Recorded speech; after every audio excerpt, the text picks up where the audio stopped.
Dans le monde moderne, on veut aller trop vite et tout ça, mais le campagnonnage, dans le temps, les gars, ils faisaient le tour de France pour apprendre. C'était un métier fabuleux, le campagnonnage. Et à un moment donné, on a tiré à boulet rouge sur les artisans. On est des gens simples et on n'a pas la grosse tête. Ça, c'est...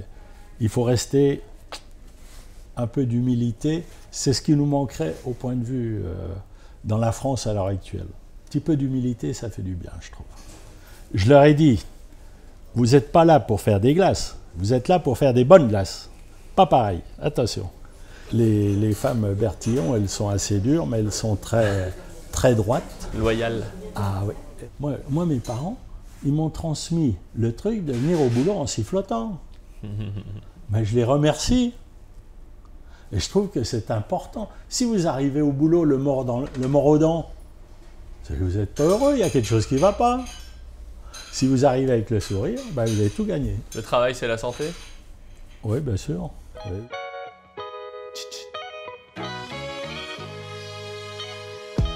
Chaque dimanche matin sur ma chaîne YouTube Grand Angle, une interview d'une personne avec un parcours extraordinaire qui nous inspire. Vous pouvez aussi écouter le podcast sur grandangleeco.com/podcast. Allez, c'est parti. Monsieur Chauvin, bonjour, merci d'être avec nous aujourd'hui. Bonjour. Vous êtes le patron actuel de la maison Bertillon qui fait, allez, on va le dire, les meilleures glaces de Paris. On est quand même un peu modeste. Mais il est vrai que j'ai travaillé quand même 50 ans avec mon beau-père, Monsieur Bertillon. Et pour raconter cette histoire d'entrepreneur, est-ce que vous pouvez nous raconter rapidement d'où vient justement cette boutique et comment elle a été créée, comment vous êtes arrivé puisque vous êtes... Mon beau-père avait déjà commencé, lui, à faire des glaces et il a toujours prétendu que son palais correspondait bien au palais de ses clients. Donc il avait eu un coup de chance là-dessus et donc il s'est mis à faire des sorbets. Il était un peu hors la loi à l'époque parce qu'il faisait des sorbets qu'avec du fruit et du sucre, alors que dans le temps, les glaciers mettaient des blancs d'œufs, mettaient de la colle dans les sorbets. La colle? Ah oui, on peut mettre de tout dans les sorbets. Des farines de gourde, il y en a, alors des blancs d'œufs on mettait dans le temps, il y en a. Et on met de la poudre de lait dans les sorbets aussi. Il y a des collègues qui mettent de la poudre de lait pour enlever l'humidité du fruit. Parce que dans la glace, on part avec du lait, des jaunes, et de la crème et du sucre. Là, c'est la tradition. C'est comme ça. On fait une crème anglaise, ça monte à 85, et après ça redescend à 4 degrés. Ça s'appelle la pasteurisation.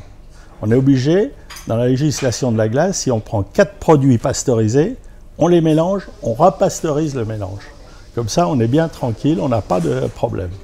La salmonellose, notamment avec les œufs, c'est ça? Par exemple, ou alors la listeria. Dans le lait. On achetait du lait à un moment donné, avec mon beau-père, on achetait du lait en Normandie. Il était merveilleux, ce lait. Mais c'était du lait cru. Et lors des analyses mensuelles que nous faisons, on s'est aperçu qu'il y avait de la listeria dans le lait. Et c'était pas la bonne listeria. Parce qu'il y a des bonnes listeria puis des très mauvaises. Mais la listeria, notre pasteurisation était bien faite. Le microbe se détruit à 65. Donc, comme on monte à 85, on n'avait pas de souci. Mais on ne pouvait pas éviter que quelqu'un touche un seau de lait pollué et qu'après, ils viennent toucher de la glace. Donc là, on aurait perdu notre nom. C'était à l'époque où Perrier, ils avaient, aux États-Unis, ont eu des problèmes de benzine à l'intérieur. Voilà. Mais pour revenir à l'histoire Bertillon, à la base, votre beau-père, il travaillait dans la boutique de ses parents, si je ne me trompe pas. Il était boulanger dans le 14e. Il était gérant et il avait acheté une turbine à glace. Et son beau-père, qui était bougna ici, hôtelier, est décédé d'une congestion cérébrale très tôt. Et ma belle-mère est revenue ici tenir l'hôtel avec sa mère. Le beau-père, lui, s'est trouvé paumé, alors il a dit, je rentre. Il avait acheté de ses deniers une turbine à glace. Alors, il a dit au successeur, moi, il faut me payer la turbine, puisque c'est moi qui l'ai acheté l'année passée. Alors, non, ça me coûte assez cher, moi, je ne veux pas payer la machine à glace, ça fait partie du matériel. Et ma belle-mère qui était là, perdu pour perdu, dans le camion, la turbine. Alors, ça c'est le caractère des femmes chez Bertillon qui est assez fort. Et alors, donc il est arrivé ici. Les jeunes ici, les écoliers étaient plus aisés, si je puis dire, que dans le 14e. Il avait mis sa turbine à glace sur le bord du trottoir. Il dit, tiens, qu'est-ce que c'est que ça? Alors les jeunes se sont approchés, ils ont acheté des glaces, ils ont goûté, ça leur a plu. Et quand les parents de ces jeunes avaient des réceptions chez eux, les enfants disaient, il y a des bonnes glaces là-bas, il faut aller en chercher, nous, ça nous ferait plaisir. Et c'est comme ça que l'histoire Bertillon a commencé. Est-ce que c'est vrai? J'ai entendu dire que à la base, c'est pas le commerce de ses parents ne faisait pas de glace, c'est lui qui a commencé à les faire. Exact. Et à la fin, du coup, il faisait plus que ça. Et c'était un autodidacte.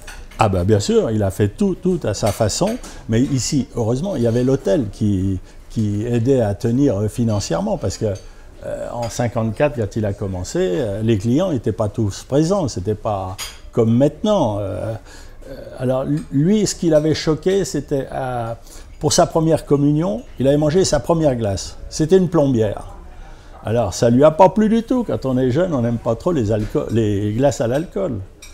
Donc il a dit, moi je veux démocratiser la glace. Je veux faire plaisir à tout le monde. Je veux qu'on mange de la glace. C'était pas démocratisé la glace avant? Ah non. C'est-à-dire? Non, mais les gens étaient pas aisés comme maintenant. Maintenant, tous les ménages ont un congélateur chez eux. Donc ils peuvent acheter des glaces, manger chez eux. Dans le temps, c'était pas comme ça. Pas du tout. Il a fallu, entre parenthèses, éduquer les gens pour qu'ils mangent de la glace. Ah ben nous, on demande qu'à être éduqués à manger de la glace. Non, parce que on leur donne la glace pour transport dans une petite boîte en polystyrène. Quand ils arrivent chez eux, ils enlèvent la glace de la boîte et ils la mettent au congélateur. On leur dit toujours, parce que comme on ne met pas de colle et tout ça, la glace, elle est dure. À moins 18, elle est trop dure à être mangée. Il y a une température de dégustation qui est moins 10. Donc, la boîte, elle sert, quand on sort, on mange, juste avant de passer à table, on prend la glace dans le congélateur, on la met dans sa boîte à température ambiante. Quand on arrive au dessert, la glace, elle est moelleuse, comme chez nous. Parce que si on laisse la glace dehors, elle va couler autour, le cœur va rester dur. Ça, c'est pas bien. Faut être, voilà, il y a une petite technique. Alors, les clients qui viennent souvent chez nous ont leur habitude, et ça va très bien. D'accord, mais oui, donc effectivement, on ne fait pas n'importe quoi. Et donc, la maison Bertillon est fondée justement au moment où vous commencez à vendre beaucoup de glace. Et vous, à quel moment vous arrivez dans l'histoire? Parce que vous vous appelez Bernard Chauvin. Ouais. Voilà. Alors, il manque une étape. J'ai rencontré ma future épouse, puis après, on s'est mis d'accord. Elle ne voulait pas venir, surtout pas venir dans le Jura. C'est un pays, c'est affreux. Le Jura, c'est très froid. Je suis jurassien d'origine. Donc le Jura est très très froid. C'est pas bien. À Hamout, il fait moins 30. Hein. À Hamout, d'accord. Et on allait à l'école. Hein. Les municipalités nous payaient des charentaises et on allait à l'école. On n'est jamais arrivé en retard. Jamais, jamais. On priait le bon Dieu pour arriver en retard. Mais non, on n'a pas pu. Non, alors donc, j'avais qu'une chose à faire, c'était de monter à Paris. Et c'est par amour que je suis monté ici, quoi. Voilà. Et mes beaux-parents. Quand je me suis marié, il y avait encore 4 locataires dans l'hôtel. Et après, ça s'est supprimé. Le bistrot est devenu de la glace parce que la clientèle de la glace n'est pas du tout la même que dans les bistrots. À l'époque, les ouvriers, tout ça, c'était un peu plus lourd que les jeunes personnes qui venaient déguster des glaces. Donc il a fallu évoluer un petit peu. C'est-à-dire, qu'est-ce que vous voulez dire par là? Un peu plus lourd? Les ouvriers sur un chantier, on se tutoie, tout ça. Les jeunes filles, c'est pas comme ça, quoi. Elles n'aiment pas ça. C'est un monde différent. Donc il fallait choisir. Donc la glace prenant l'essor qu'il y a eu. Et à l'époque, il y a eu la chance d'avoir aussi, enfin la chance entre parenthèses, d'avoir Go et Millot qui écrivaient sur Paris Presse l'intransigeant. Et donc ça a fait vraiment du bien à la maison. C'est vrai. C'est là que ça a vraiment décollé. Voilà. Oui. Et mais comment donc vous avez rencontré votre femme d'abord et la maison Bertillon ensuite? Exact. Voilà. Oui, oui. Et comment ça s'est passé là, le glissement la rencontre avec le beau-père. Non, mais je dis ça parce que moi aussi je fais du business avec mon beau-père et c'est assez marrant parce qu'en fait on rentre en disant bah voilà par le côté affectif dans la famille et passer au mode on fait du business ensemble, c'est... Mes parents avaient un hôtel juste à la frontière suisse, à Malbuisson, donc ils avaient invité monsieur et madame Bertillon et leur fille là-bas.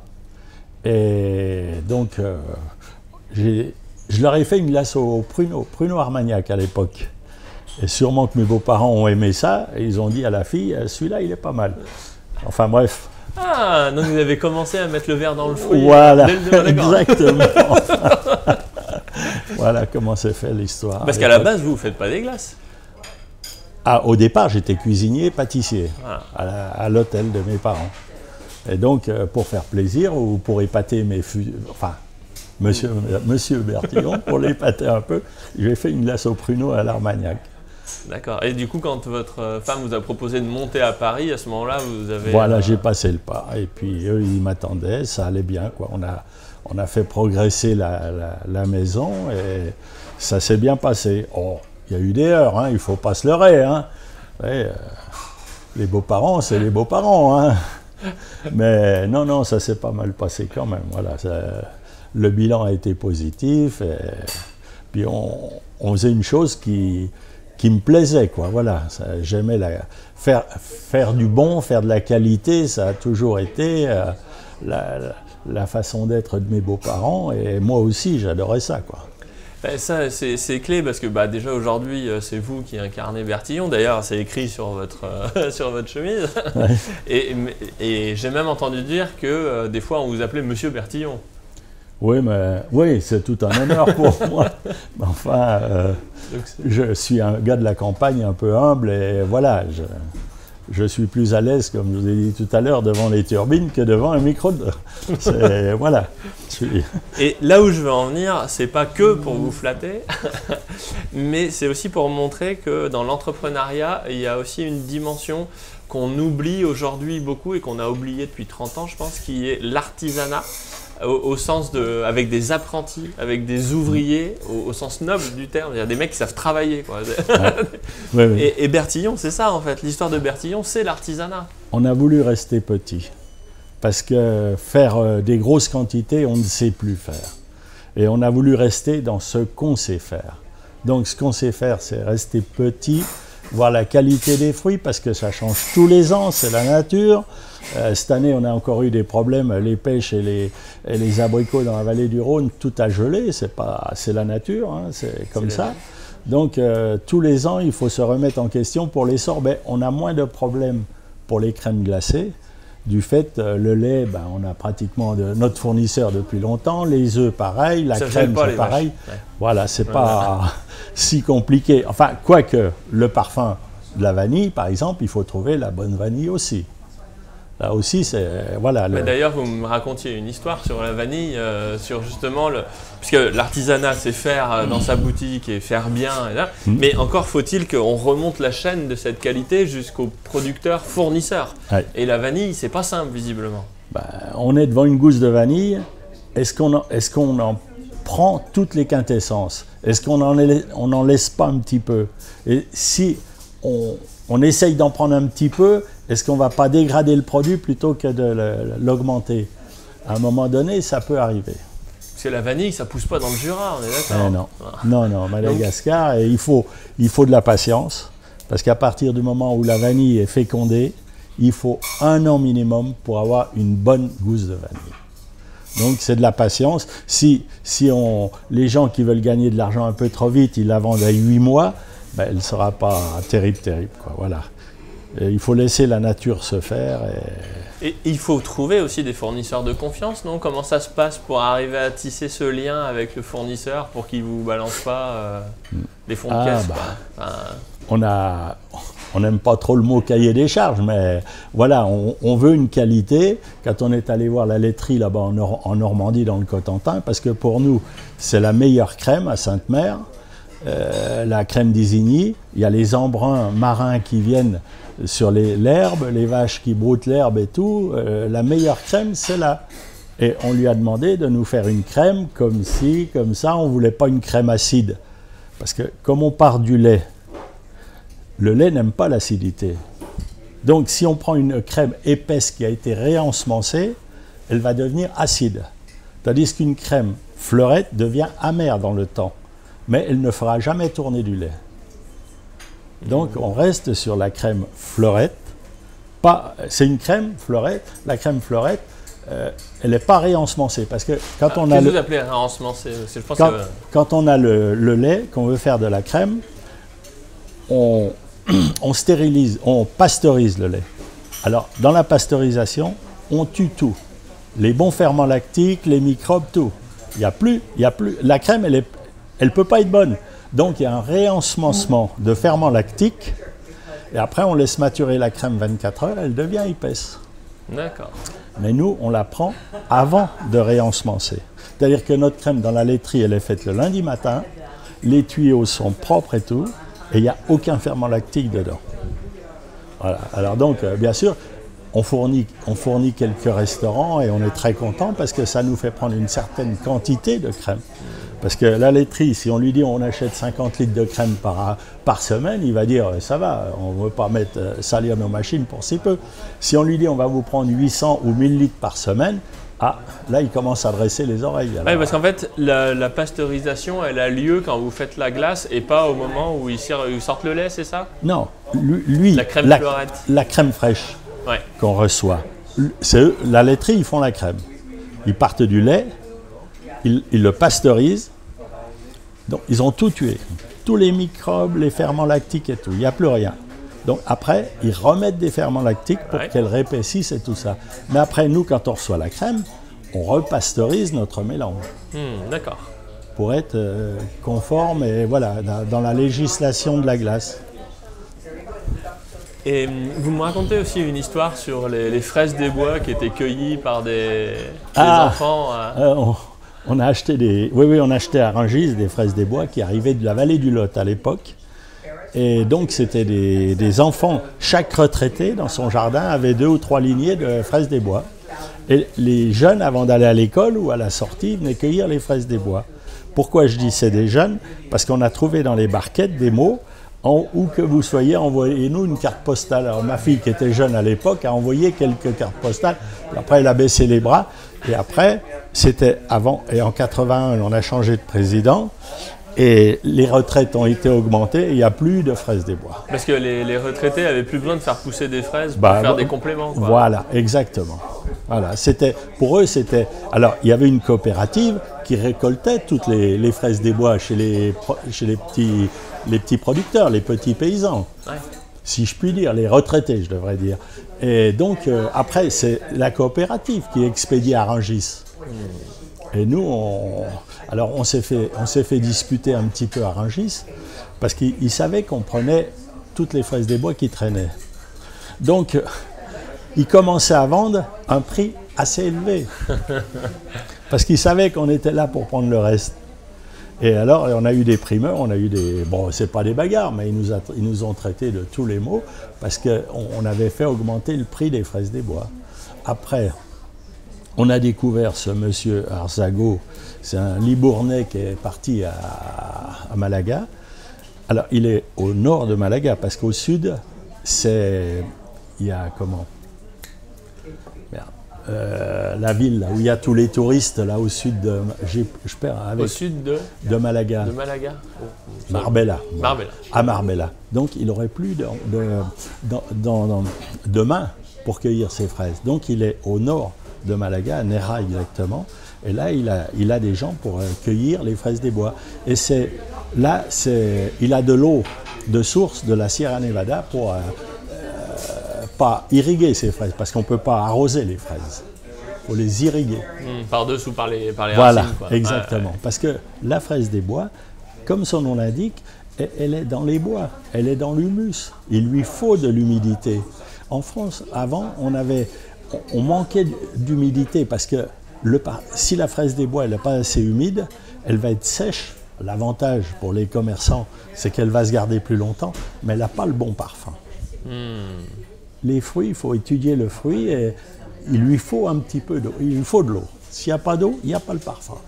C'est un fruit fabuleux. Mais... Et vous me racontez que vous enleviez les graines, c'est-à-dire les petits points noirs sur les fraises des bois. Mais ça se fait comment? Ça à la pince à épiler? Oh non, c'est impossible. C'est impossible. Non, on a une centrifugeuse. Alors, c'était une centrifugeuse qui a été faite au départ pour faire de la soupe. Donc, les tamis sont très très fins, au micron près. Et donc, tous les pépins, on les enlève. Et c'est vrai que dans 1 kilo de fraises des bois, il y a 15% minimum de perte. Les pépins, c'est énorme. Parce que si on n'enlevait pas ces pépins, 4 jours après, ça deviendrait amer. Et si je vous fais raconter tout ça, en fait, c'est pour montrer que l'artisanat, c'est quelque chose, comme vous disiez, qui est difficilement scalable, donc qu'on peut difficilement mettre à l'échelle, parce que quand on essaye de passer à l'échelle et qu'on industrialise, il faut rationaliser les process. Il faut arriver à faire des choses avec des chaînes de montage. Voilà, avec exactement. Et là, on ne peut plus rentrer aussi finement en fait, dans le détail. Bien sûr. Parce qu'après, c'est des freezers en continu.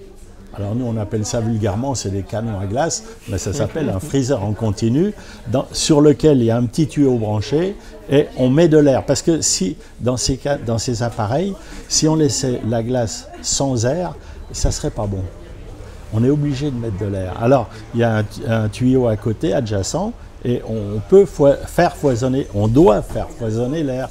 Donc les industriels sont confrontés à ce problème et ils sont tout contents parce qu'ils mettent 500 grammes enfin, ils mettent 1 kilo de produits au départ, puis ils en sortent 2 facilement, quoi. Donc c'est un gain qui est non négligeable. Parce que sinon ça prend, ça gèle dans la... Ah oui, puis la texture n'est plus là. La texture ne serait pas bonne dans ces canons. Nous, on a les turbines à glace. Alors, elles ne sont plus manuelles maintenant, parce que dans le temps, c'était manuel. Mais les turbines à glace, bon, on fait un parfum, 30 litres, c'est un maximum. Voilà, c'est très bien. Si on veut passer avec des freezers, après, il faut faire un parfum par jour. Parce que oui, il faut en produire beaucoup. Bah oui, parce qu'on ne peut pas arrêter le truc et puis recommencer un autre parfum et tout, c'est compliqué. Tandis que nous, tous les matins, on va faire une glace vanille. Si Muriel nous dit un samedi, ah ben on a tout vendu la glace vanille, il n'y a pas de problème. Le lendemain matin, on fait la glace de bonne heure. À 10 h à l'ouverture, on démoule les glaces pour les clients. Le client, il regarde la date que ça a été fabriqué. Ça a été fabriqué ce matin, il la mange à midi. C'est formidable, lui, il est très content, quoi. Voilà, l'artisanat, on essaye de se démarquer des autres avec des petites choses comme ça. Et vous avez eu pourtant des offres de rachat, vous avez eu des propositions Ah oui, mais ça a été dur, parce que nous, on est des petits garçons, nous. Les gars qui viennent chez nous, ils sont là, c'est des loups, ils sont dressés, c'est pas le mot, quoi. Mais ils sont formés pour bouffer les entreprises. Alors là, nous, on ne sait pas, quoi. Alors c'est quoi le concept? Pourquoi est-ce que des grosses enseignes, des grosses boîtes voudraient racheter des artisans comme vous? Ils veulent toujours grandir. Puis ça leur apporterait un nom. Mais ils ne veulent pas vous racheter pécuniairement. Ils vous disent, voilà, vous valez, ils étudient votre affaire, vous valez tant. Nous, notre grosse société, parce qu'on a eu à un moment donné une grande maison qui voulait nous racheter, c'était 162 petites sociétés. Alors, elle est valorisée en bourse à temps, la vôtre temps, donc on vous prend, vous, et on vous donne 0,00005 de nos actions. Ouais.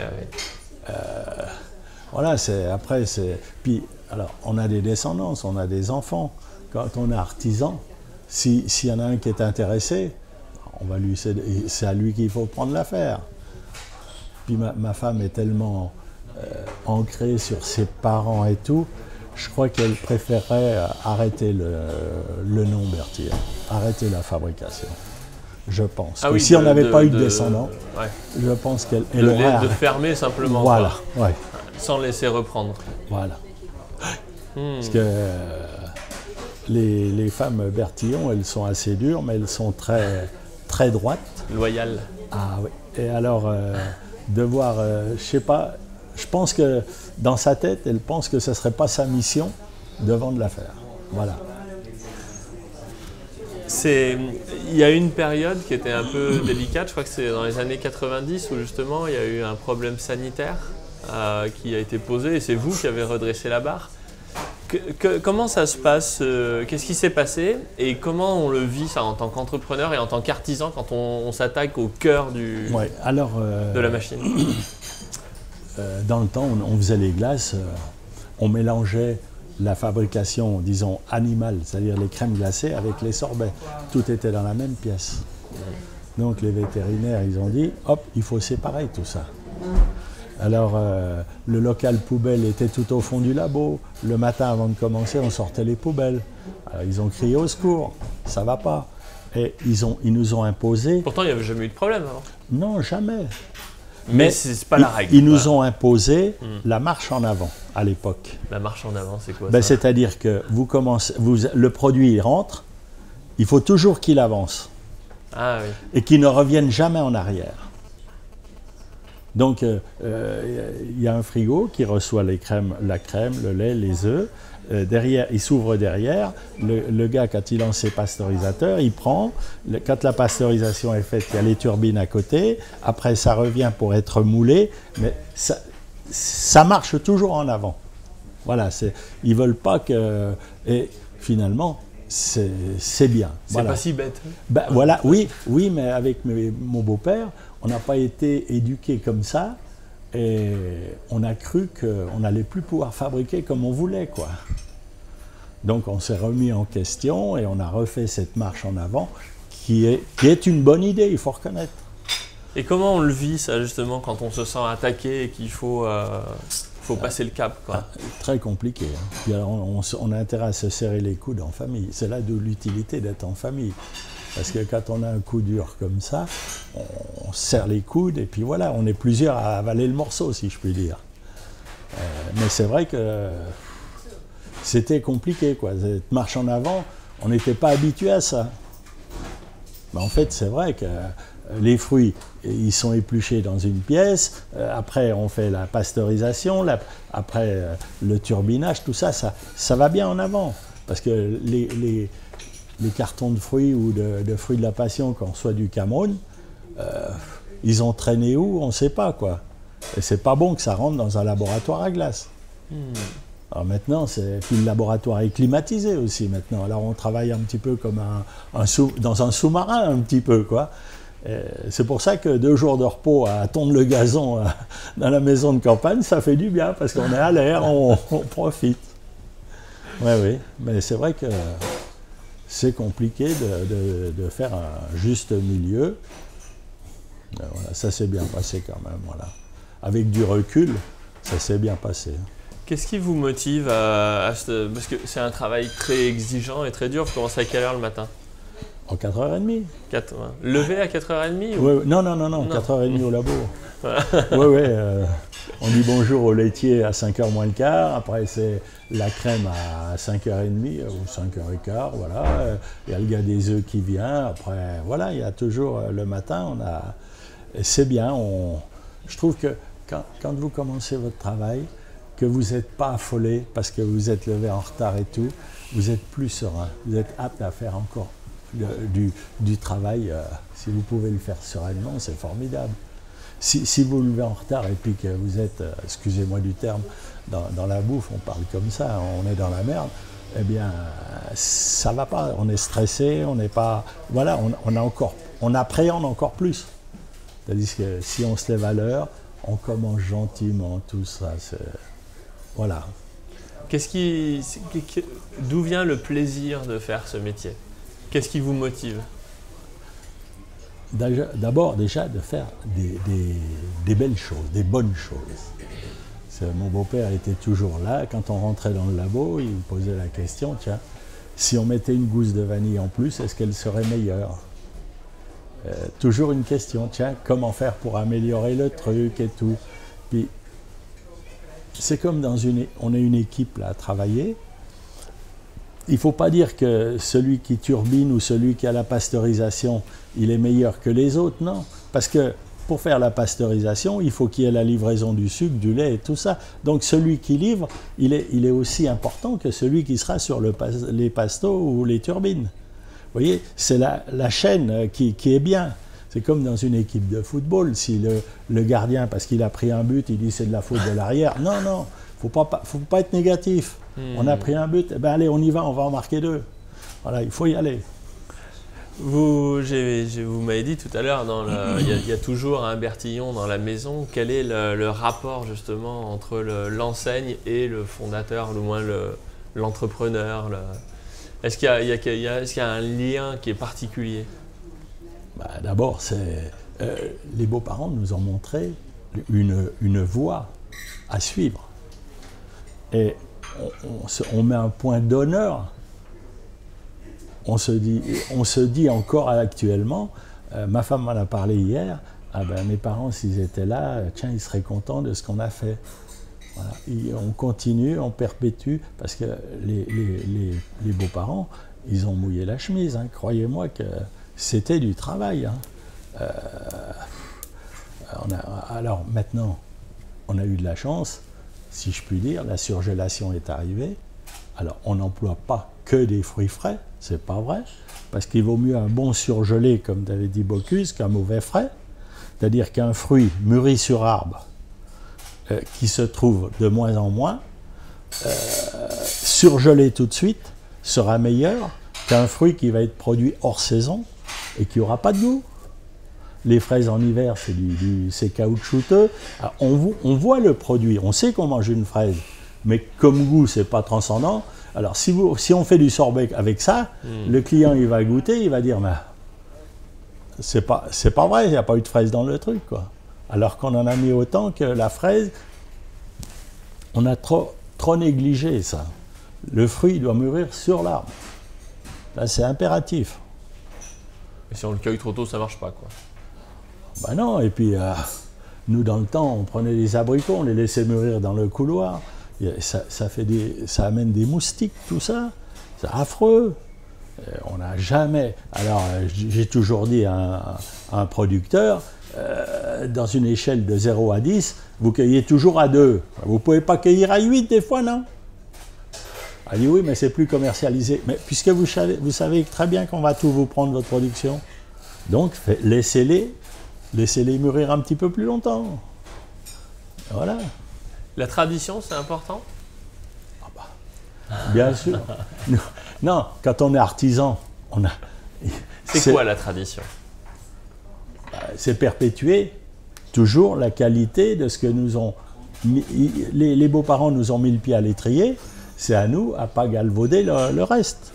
C'est à rester dans le meilleur qu'on peut, et on a la satisfaction quand le client il vient ici avec des enfants, il racle le fond de son assiette comme ça, tout juste s'il ne soulèverait pas pour voir s'il n'y en a pas un petit peu en dessous. Non, eh ben, il a été content. Pour nous, ça nous fait plaisir, c'est bien, quoi, voilà. Et on est toujours à la recherche, comme je disais à mon fils quand il était là, il faut aller chercher le produit où les autres sont trop feignants pour aller le chercher. Voilà, toujours aller le plus loin possible, si on peut, pour avoir ce que les autres n'ont pas. On va se démarquer des autres par déjà ce premier pas. Parce que nous, on sait faire la glace ou les sorbets, mais si on n'a pas le bon produit, on n'est pas le bon Dieu. Hein. On ne fera pas du bon. Hein. Qu'est-ce que ça vous évoque si je vous dis, quand les garçons ont leur bac, ils ne pèlent plus les patates? Ça, c'est la mode. C'est la mode de plus éplucher les pommes de terre. Mais... Est-ce qu'il faut pousser aux études ou plutôt aller chercher les jeunes en leur disant partez en apprentissage et apprenez à faire des choses, quoi? Il faut des études. Alors, le monde moderne veut qu'il y ait des études. Puis, il leur faut des études. Mais il ne faut pas aller trop loin, parce qu'après, c'est vrai, on est tenté d'aller le plus loin possible. Mais on en oublie l'artisanat. On oublie ce qu'il faut pour être artisan, c'est être adroit avec un éplucheur pour éplucher les fruits. C'est un peu con, mais c'est ça. Voilà. Savoir manier, savoir tenir un éplucheur, savoir couper une pomme, savoir couper des fruits. Voilà, être adroit de ses mains. C'est très important dans les cuisines, les pâtisseries, les glaceries. C'est adroit de ses mains. Ça, c'est très important parce que, voilà, si tout le monde prend des purées de fruits comme on a maintenant, parce qu'on a tendance à ça, C'est vrai, on est tenté. Mais non, on veut rester, on achète le cassis dans les hauteurs de Nuit-Saint-Georges, il est brut de cueil, il est surgelé immédiatement, et puis on fait des sorbets toute l'année avec. Ça s'épluche pas le cassis? Non. Non, rassurez-moi, j'ai pas tout raté dans ma vie. Non, on le concasse dans un cutter, et après on enlève on extrait le jus, voilà. On concasse le fruit et on extrait le jus. Mais il faut le concasser doucement. Si on le concasse trop, après on ne peut pas avoir tout là. Par exemple, si la mandarine, comme je vous ai parlé des pépins, il faut tout vous dire. Oh là là, c'est une catastrophe ça. Non mais la mandarine, on la concasse avec un couteau qui coupe de trop, on va abîmer les pépins et notre sorbet ne sera pas bon. Parce que le pépin, il transpire dans le fruit. Après, il relâche des... l'amertume du pépin va ressortir dans le sorbet. Donc, c'est pas bien. Il faut le concasser avec un couteau qui ne coupe pas. Et 2 secondes, quoi, c'est tout. Pour que on éclate un petit peu les quartiers de mandarine. Et après, on tamise, c'est tout. Mais il faut aller très doucement pour pas abîmer ce pépin. Là, après, il y aurait des problèmes. Est-ce qu'on a dévalorisé, est-ce qu'on a désinvesti l'apprentissage dans la formation? Alors, maintenant, on a commencé à prendre conscience qu'il fallait des apprentis. Alors, Notre-Dame, bon, c'est hélas, c'est comme ça, mais on s'est aperçu que les compagnonnages, il n'y en avait pas assez. Alors, dans le monde moderne, on veut aller trop vite et tout ça, mais le compagnonnage, dans le temps, les gars, ils faisaient le tour de France pour apprendre. C'était un métier fabuleux, le compagnonnage. Et à un moment donné, on a tiré à boulet rouge sur les artisans. Alors, quand on était jeune, entre parenthèses, vous vouliez draguer une fille, vous lui disiez que vous vouliez être cuisinier, ça passait pas, quoi. Maintenant, on a changé. Bocuse est arrivé, c'est le premier qui est sorti des cuisines. Ça a valorisé énormément puis alors après, Ducasse, tout ça. Maintenant, les chefs sortent de leur cuisine. Là, je suis très content parce que dernièrement, le Bocuse d'or, c'est la France qui l'a remporté. Voilà, moi, ça devrait pas me toucher, mais ça me touche parce que c'est la gastronomie française. Et la France, c'est le pays de la gastronomie, quoi. On devrait le soutenir à fond, ça. Qu'est-ce que vous appelez les chefs sortent de leur cuisine? Bocuse est sorti de sa cuisine, on a commencé à le voir. Ducasse, on le voit souvent. Pour communiquer? Voilà. Et je trouve que c'est important. Et je regrette, quand je vais au restaurant, dans un bon restaurant, que le chef ne vienne pas dire bonjour aux convives. Je trouve que c'est important, c'est bien de partager 2 secondes avec les clients. Puis au moins, on a une tête sur les plats qu'on a mangés, le menu qu'on a eu. Je trouve que c'est bien. Et ça a valorisé tout ça, l'apprentissage et tout. C'est important pour eux parce que les jeunes, après, ils se sentent moins dévalorisés en faisant la cuisine. Qu'est-ce qui fait que la gastronomie française est particulière dans le monde? Parce que des gens doués, il y en a partout. Qu'est-ce qui fait qu'en France, pour manger, c'est quand même pas mal? En France, on a déjà des bons producteurs qui font des bons produits. Et il faut les soutenir. Bon, à la crise du Covid, les gens sont allés acheter chez les paysans et tout. C'est très bien. Il faut soutenir tout le monde. Les paysans, on en a besoin. Il ne faut pas taper dessus comme ça. Et des producteurs. Il faut que la chaîne soit bonne. Et ça nous aide à trouver des produits qui ne sont pas d'une culture intensive. Et voilà, c'est valoriser déjà l'artisanat. Nous, on est bon, c'est ce que je disais tout à l'heure, on est bon parce qu'on a des bons produits. C'est une chaîne. Comme même Ducasse ou Bocuse, c'est des très bons cuisiniers, mais s'ils n'ont pas du bon, ils ne feront pas terrible. Vous voyez, Bocuse, par exemple, pour nommer que lui, il est à côté de la Bresse, il a valorisé un peu enfin, il y a Georges Blanc aussi, à Vonas et tout, ils ont valorisé le poulet de Bresse. Et les producteurs se sont mis à faire de la qualité aussi. Et voilà, c'est une chaîne, tout ça, qui fait que la gastronomie française, elle arrive à des summums. Voilà. Donc au final, ce qui est intéressant dans votre parcours, c'est qu'on a vraiment une incarnation de ce que c'est que l'artisanat et on n'est pas obligé pour... C'est encore une façon d'entreprendre, parce qu'on est patron pour de vrai en tant qu'artisan. Et on n'est pas obligé de viser des startups, de faire des médias ou de l'informatique. Le travail artisanal, c'est quand même quelque chose qui rend heureux en fait, parce qu'on réalise, on est en contact. Exact, on est en contact avec le produit. Et il ne faut pas oublier les startups, bon, j'ai rien contre, hein, mais s'il n'y a pas le gars qui bosse au départ pour produire, pour faire un produit, le reste, l'informatique, tout ça, il n'y a pas besoin. Hein. Il faudrait faire autre chose.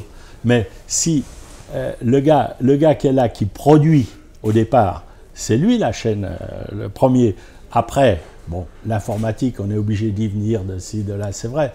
Maintenant, c'est le monde moderne, mais il faut bien, la première marche, c'est le gars qui est au pied dans la cuisine ou dans le laboratoire à faire ses glaces, hein, au pied de la turbine. Hein.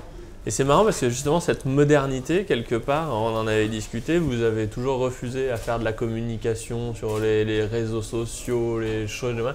Parce qu'en réalité, vous, c'est Paris, c'est l'artisanat et c'est la tradition. Et quelque part, vous vous inscrivez en porte-à-faux en disant mais en fait, nous, on fait différemment. Vous m'avez dit que je m'appelais Chauvin tout à l'heure. Quand on a trouvé des petites combines de travail comme on a fait avec mes beaux-parents, enfin mes beaux-parents ont trouvé puis que moi je continue, ben, on n'a pas trop envie de divulguer tout ça. Bon, c'est peut-être en dehors de tout, mais voilà, on tient à notre produit. Et donc, on ne veut pas. J'en reviens à ce qu'on dit. Même les chefs, les grands chefs, si vous leur dites qu'il faut faire des banquets de 500 couverts et tout ça, mais ils ne feront pas bon. Parce qu'ils ne sont pas formés pour ça. Ils ne sont pas habitués. Puis alors, qui dit après une quantité, il dit prix de revient.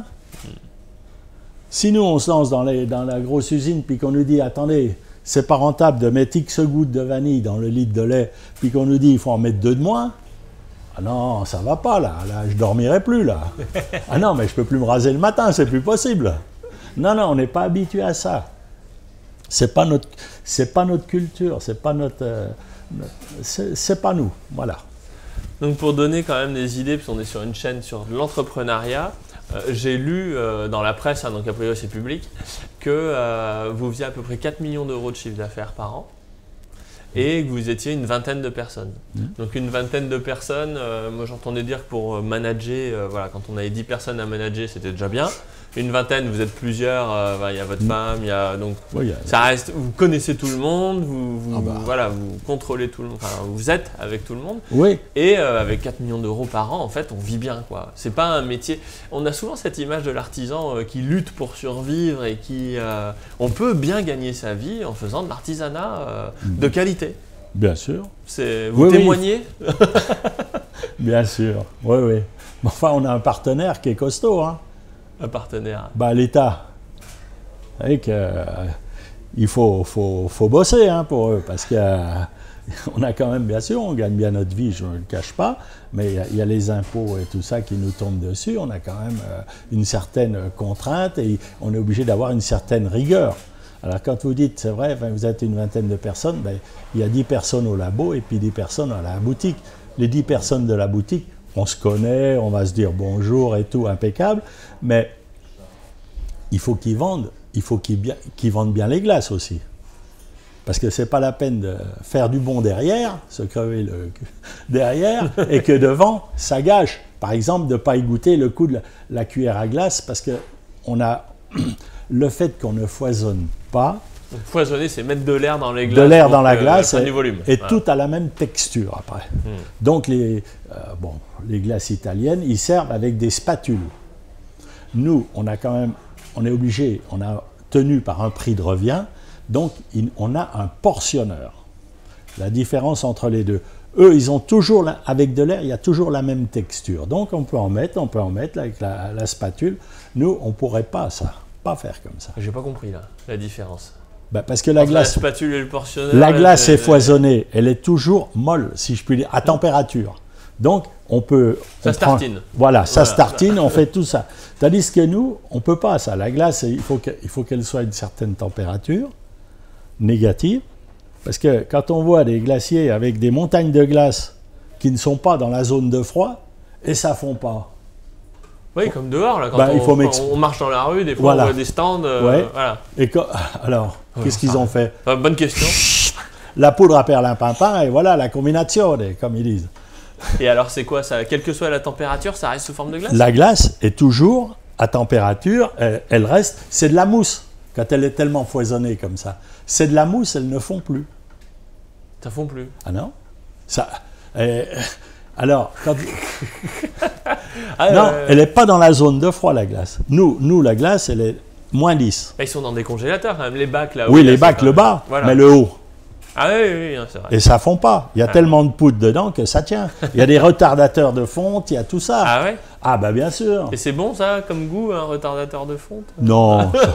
Non, ça vaut rien. D'ailleurs, quand vous mangez, enfin, je ne devrais pas critiquer les collègues italiens, mais quand vous avez fini de manger la glace, vous dites, tiens, qu'est-ce que j'ai mangé? Ça a été agréable à manger, mais voilà, ça n'a pas beaucoup de goût.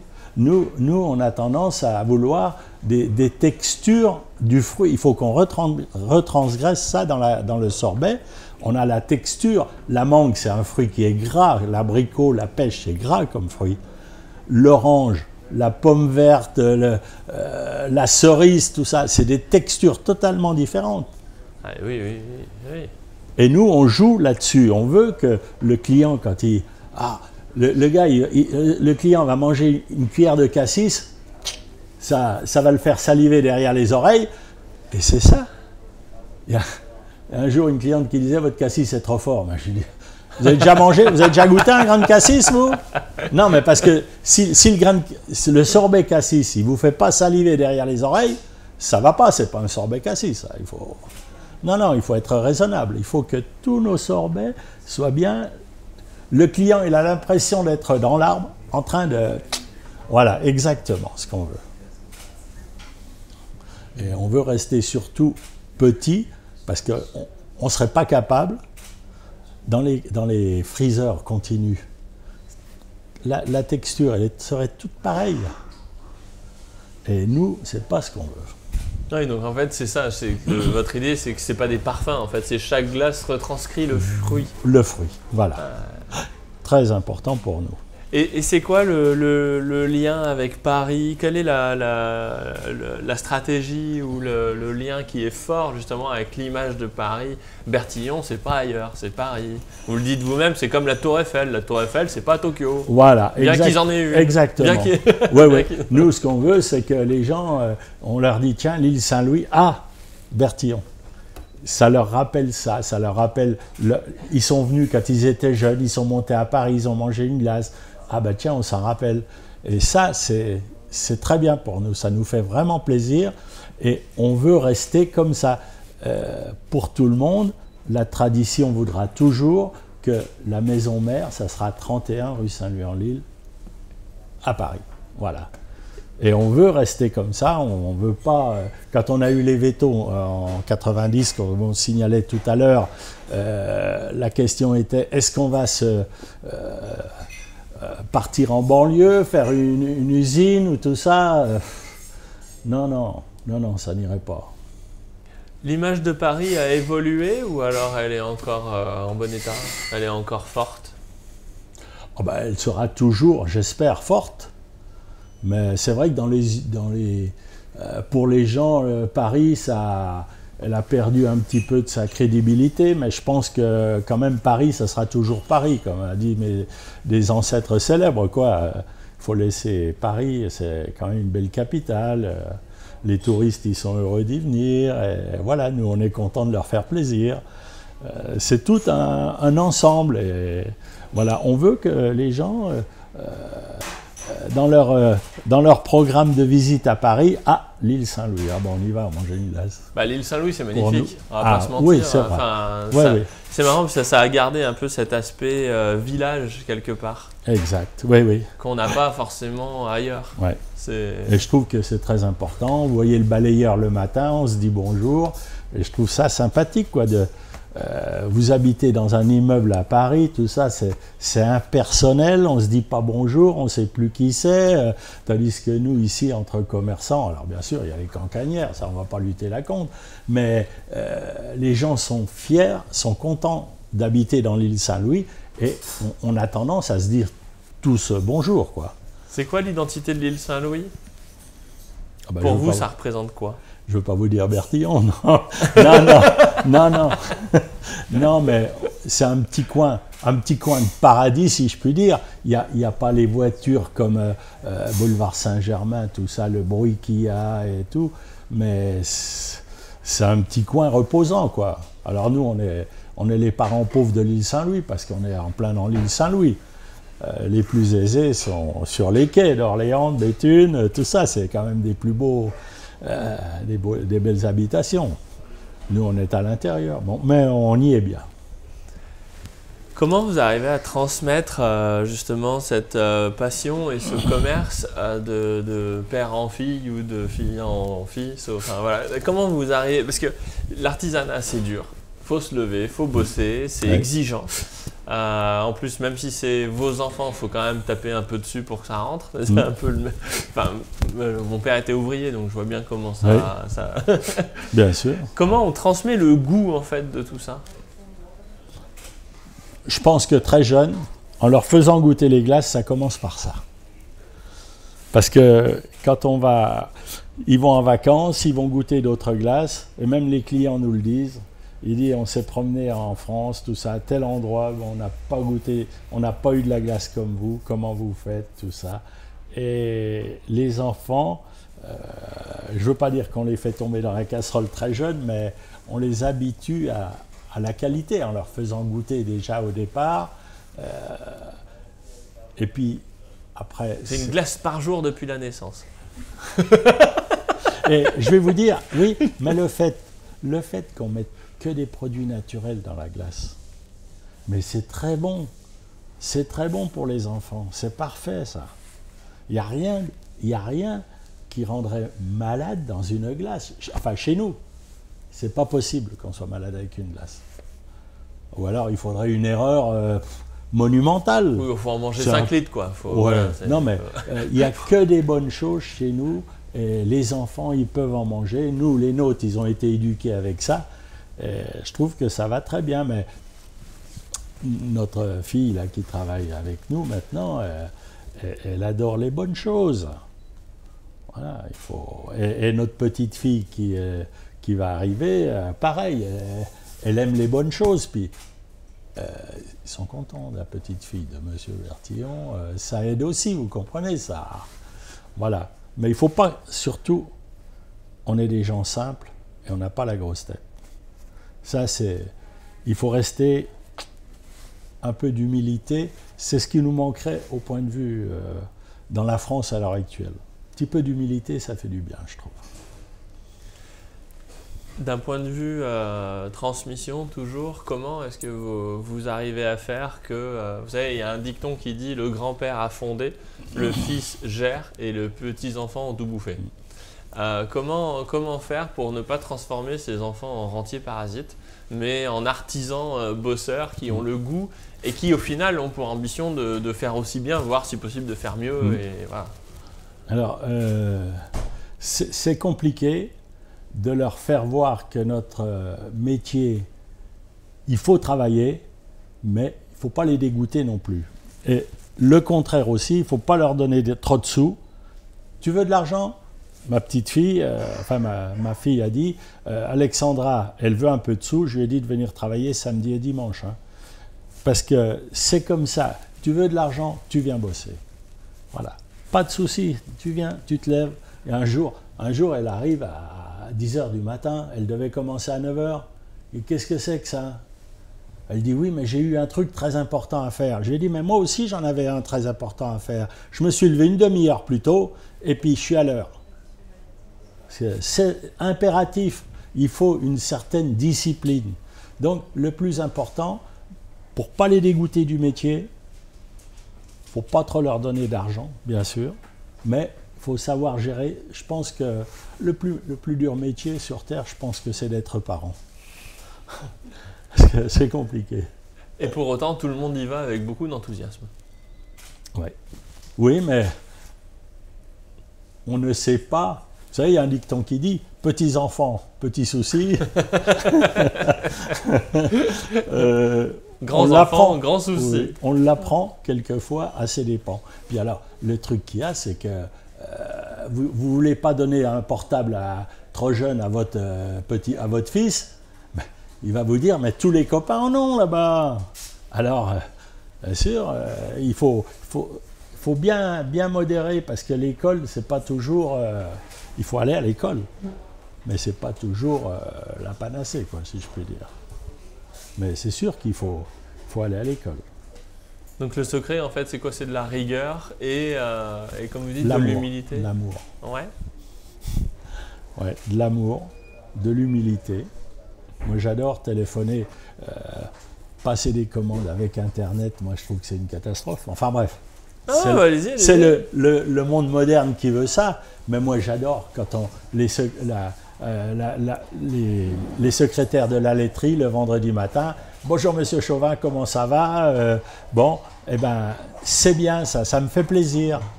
Là où on achète nos emballages, la fille, elle m'a appelé, elle dit « Ah ben, je vous appelle en dehors du travail parce que je voulais vous dire que je quitte mon travail, je suis triste et tout. » Elle quitte la boîte où elle était depuis 15 ans.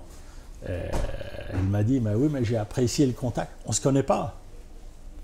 Mais elle a dit, j'ai apprécié le contact avec vous et tout, et voilà, c'est comme ça, mais je tenais à vous saluer avant de partir. Et ben, je trouve que ça, c'est bien. Vous voyez, il n'y a rien de tel que de parler avec quelqu'un au téléphone, de dire, ah bah tiens, il me faudrait tant et tout, oui, on va se décarcasser pour vous faire ça. Je trouve d'avoir un contact, c'est très bien, parce que Internet, les mails et tout ça, c'est impersonnel, quoi. Bah oui, c'est vrai. Et d'ailleurs, c'est marrant parce que je pars souvent du principe, quand on veut créer des liens avec les gens, un bon moyen de le faire pour les entretenir, c'est de faire des projets avec eux. Et au final, vous avez un super projet ici, en fait. Ouais. Oui.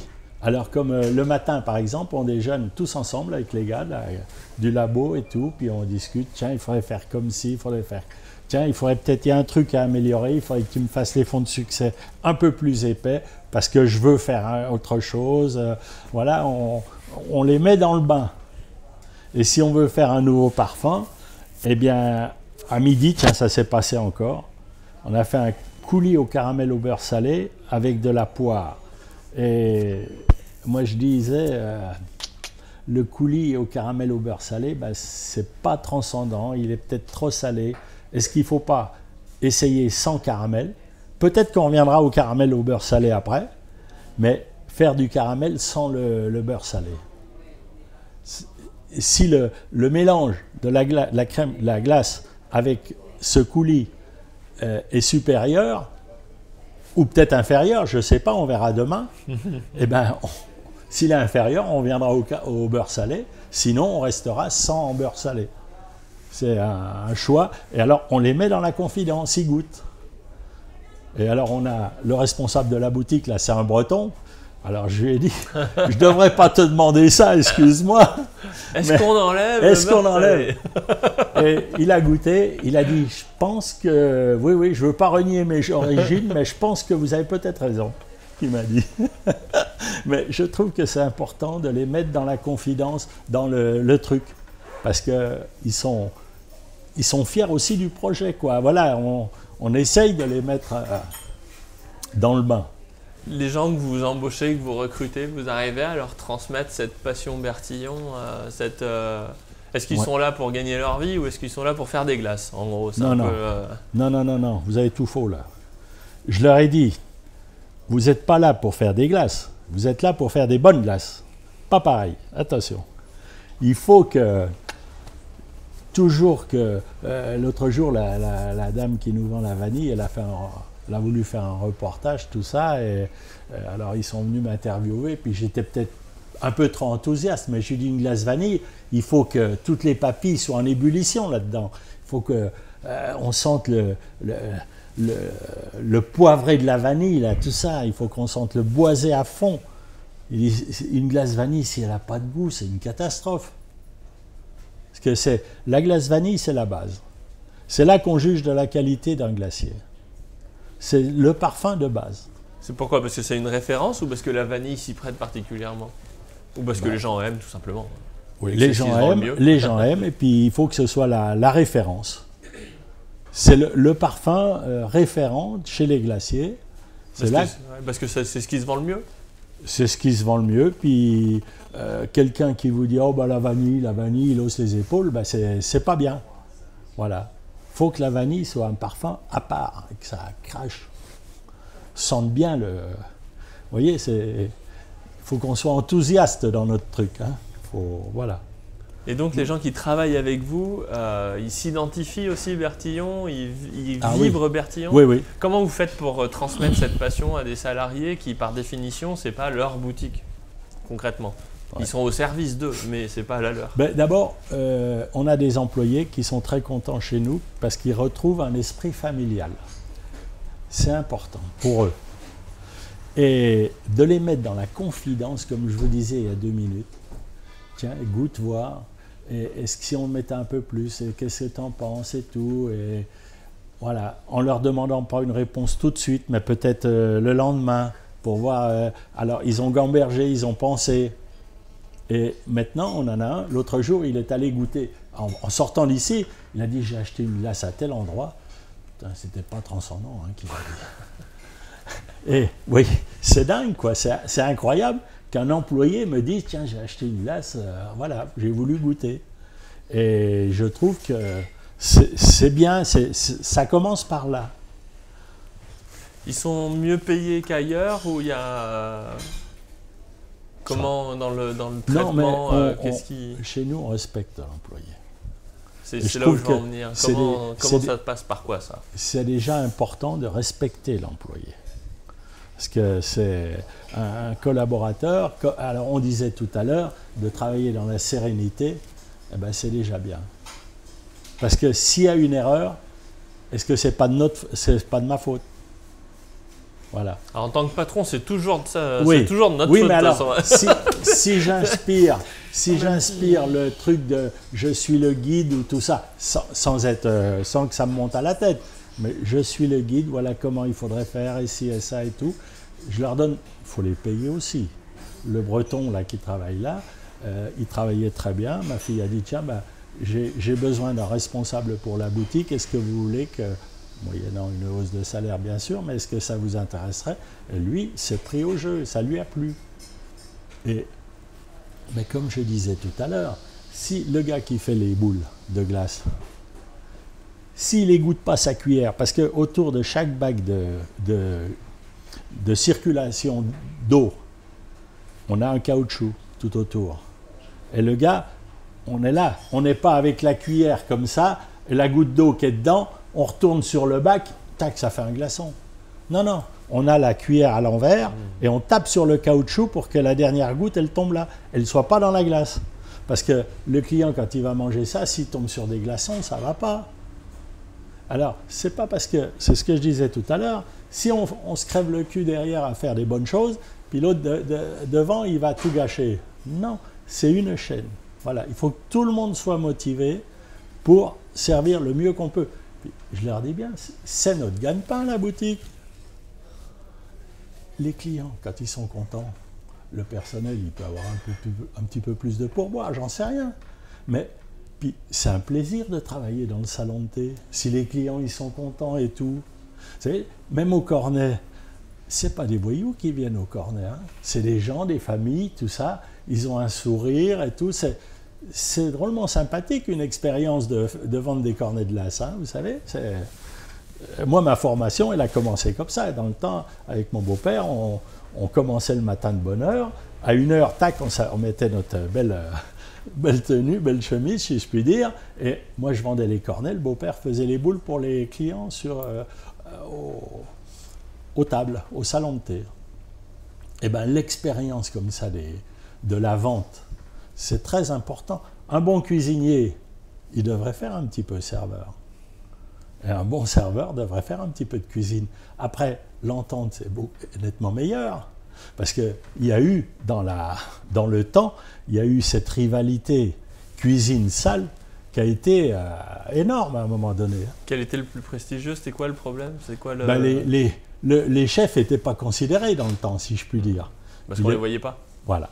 Et les garçons, c'était eux, vis-à-vis des clients, c'était eux qui faisaient le plat, presque. Alors maintenant, quand le chef a commencé à sortir, très important, c'est le client, il a mis une tête sur son plat. Ça a valorisé un petit peu le métier. Et donc, chez nous, il faut qu'ils se sentent bien. Moi, mes parents, ils m'ont transmis le truc de venir au boulot en sifflotant. Mais je les remercie. Et je trouve que c'est important. Si vous arrivez au boulot le mort aux dents, c'est que vous n'êtes pas heureux, il y a quelque chose qui ne va pas. Si vous arrivez avec le sourire, vous avez tout gagné. Le travail, c'est la santé? Oui, bien sûr. Vous avez vu l'âge que j'ai, moi. Vous avez quel âge? Encore là, 73. 73. Et je ne me lasse pas du travail. Je trouve que pour ma tête, tout ça, ça me fait penser. Je trouve que c'est utile. Regardez, pas une activité à tout va comme dans le temps, avant de les cornets, tout ça. Non, je me contente du labo, et puis après, je vais faire une petite sieste l'après-midi, voilà. Mais... Donc c'est quoi, c'est 4 heures du matin, 1 heure de l'après-midi? Voilà, quoi. Oui. Puis après, une petite sieste de 2 heures, et puis je redescends, parce qu'il y a toujours des trucs à prévoir, des coups de téléphone, aussi, ça, quoi. Mais... Voilà. C'est de 4 heures à midi, on appelle déjà ça une journée. Hein. Oui. En France. Ouais. En France. Ouais. Mais il est vrai que le matin, comme je disais tout à l'heure, c'est comme ça. On fait des glaces et ça fond. Donc il faut se dépêcher. Plus longtemps elle va rester dehors, moins elle sera heureuse. Donc il faut le dépêcher de la mettre au surgélateur pour qu'elle soit bien, qu'elle paillette pas, parce que si le gars il a beau turbiner comme il faut, si l'autre en moulant, par exemple moulant la glace, il va mal la travailler et tout ça, ça va faire des glaçons et tout, le client va pas être content. C'est une chaîne, il faut que ça aille, et puis le matin il faut pas nous chatouiller au boulot, voilà. Je me souviens une anecdote, le beau-père quand il était au boule pour les tables comme ça, il y a un client un jour qui avait rouspété, alors je ne sais pas si c'était... Non, Daniel Auteuil était là, au comptoir à cette époque-là, et alors le beau-père, il dit, mais qu'est-ce qui... Alors, en parlant d'un client qui rouspétait parce qu'il attendait trop longtemps, il dit, qu'est-ce qu'il a, celui-là, il n'a pas les pieds dans la neige. Et Daniel Auteuil avait répondu, voilà de la poésie française qui me fait plaisir. Non, mais ça... Vous voyez, ça, le rapport des clients aussi, tout ça. Les clients des glaces, c'est des clients vraiment sympathiques et tout. Et ça nous aide aussi dans notre boulot, ça mine de rien. D'avoir la bonne ambiance dans l'affaire, les clients sympathiques. Est-ce que ça vous choquerait si c'était pas un Bertillon, mais un employé qui se prenait de passion et qui reprenait la boutique? Oui, peut-être. Oui, ça me choquerait. Enfin, ça me ferait plaisir que la maison continue, c'est vrai, mais à partir du moment où on a une fille, la petite fille et tout ça, c'est bien que ça continue. Puis alors, comme je vous ai dit tout à l'heure, la lignée des femmes Bertillon, elles ont un caractère très... Ah, ça se transmet bien, ça? Oh là, il n'y a pas besoin de beaucoup de choses pour ça. Là, oui. Non, mais j'ai connu la grand-mère, après la mère de ma femme, après ma femme. Et ça va très bien, mais attention, il ne faut pas dévier, il faut... Voilà. C'est dur de travailler avec son couple, enfin d'avoir son couple au travail, parce qu'on dit travailler avec sa femme ou son mari, des fois... on a chacun notre tâche. Ouais. Donc la fille, si elle est à la boutique, c'est elle qui discute avec les clients. Elle vient nous dire au laboratoire ce qu'ont dit les clients, puisqu'elle a discuté. Donc, tiens, le client il voudrait de la myrtille, ça lui ferait plaisir. Ou on a un monsieur qui est dans les urgences, dans le SAMU, Et il vient chercher de la glace noisette, lui. Il adore ça. Il nous prend par 10 litres de noisettes. Ah oui. Voilà, c'est... Il vide la caisse pour la journée. Ouais. Mais nous, ça nous fait plaisir parce que le client, il discute. Et voilà, pourquoi je prends la noisette plus qu'un autre parfum et tout. Voilà, et je trouve que les clients, c'est quand même intéressant. Et quand ils partent en vacances, qu'ils reviennent, on a goûté un parfum, c'était bon, ou vice-versa. Et alors, par contre, quand on fait des essais, on leur demande de participer. Goûtez voir ça, qu'est-ce que vous en pensez et tout. Aux clients réguliers. Oui, ah oui, oui. Et alors, il se sent de la famille après, vous comprenez? Et je trouve que ça, c'est l'artisan qui nous permet de ça. Si on était industriel, on ne pourrait pas. Tandis qu'un artisan, je trouve qu'on a un plaisir, on n'est pas à l'usine, quoi. Voilà. Malgré qu'on fasse tous les matins de la vanille, tous les matins du caramel au beurre salé, ou tout ça, tous les matins, mais c'est pas répétitif, je sais pas pourquoi. Quel conseil vous donneriez à un jeune qui a envie de se lancer dans l'artisanat? Qui se lève le matin. Parce que ma petite fille, elle va venir travailler, elle dit oui mais alors tu peux pas décaler le responsable de la boutique, le faire venir plus tôt puis que moi je vienne plus tôt l'après-midi parce que j'ai l'anniversaire d'un copain, tout ça. Donc il faut de la rigueur. Voilà. Sauter les soirées avec les copains peut-être, mais se focaliser sur le boulot pour s'en sortir et faire de la qualité. Voilà les grands trucs. Et puis persévérer. Parce qu'il faut quand même du courage, de l'abnégation pour réussir en tant qu'artisan. C'est pas toujours de la rigolade, quoi, tout le temps. Il y a des contraintes, il y a tout ça. C'est vrai. Mais il y a la satisfaction du devoir accompli. Et ça, c'est important. Toujours maintenir une qualité. De toute façon, un artisan, il a que la qualité à faire. Parce que si c'est pour faire comme les industriels, il n'est pas bon, il est déjà mauvais.